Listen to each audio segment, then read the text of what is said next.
在北京14平米的家，这半年一直在给爸妈旧房改造，最近总算收尾了。好多人问我是不是把14平米的家给忘了，这当然是不可能忘了的。另外也别忘了，咱们还有一间40平带露台的公寓，平时家里人也都可以住在这里。像之前做的深渊茶几，还有悬浮边几也都在这儿。就是这空间有点紧凑，除了2楼有一间卧室，1楼的沙发展开也可以变成一张1.8米的大床。楼梯下的空间也没浪费，推拉门后边隐藏了一个洗菜槽，再推回来，另外一边就变成了一个迷你的客位。通过设计也都满足了各空间的使用需求，就是整体尺度有点太小了。像这种小冰箱就不太顶事儿，空间小，保鲜也差，冷冻仓各种结冰，好好的肉都冻干了。趁着这次回来，给这边升级一个薄片大馅的冰箱，这卡着高度刚好能进家，这个大小就原来的位置，用来放新冰箱也是刚刚好。这冰箱还自带了踢脚线，卡上以后好看了不少。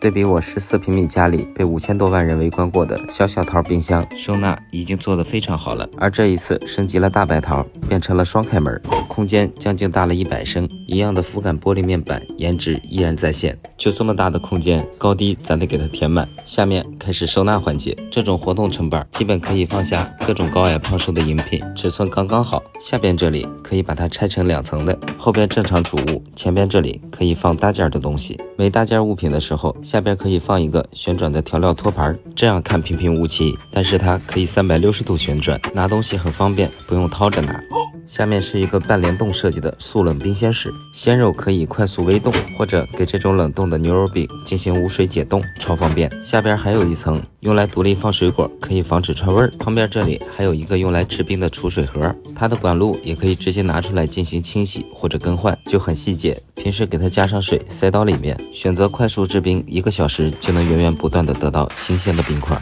而且独立存放，不用担心串味儿。另外这2个柜门看着挺小的，实际还挺能装，这种大片的东西收纳起来也没有什么压力。而且门板内侧还设计了灯光，即使顶部灯光被挡住了，也能让整体保持明亮整洁。更细节的是，它做了这种小储物格，整体还做了一个圆弧的倒角，储物空间可以最大化，还不影响关门。门板上还设计了触控开门，双手拿着大件物品的时候，可以用胳膊肘来开门，放东西就会变得很方便。像这种人性化的设计也体现在了果蔬上，高度刚好，不用弯腰，自带隔板配上牛皮纸袋，这种掉渣的食物可以放心存放，也不用担心相互挤压。另外它的舱底还设计了快速清污口，清理残渣特别方便。整个舱高湿锁鲜，上边这一层特别适合用来放水果，一次囤1周的量完全是够的。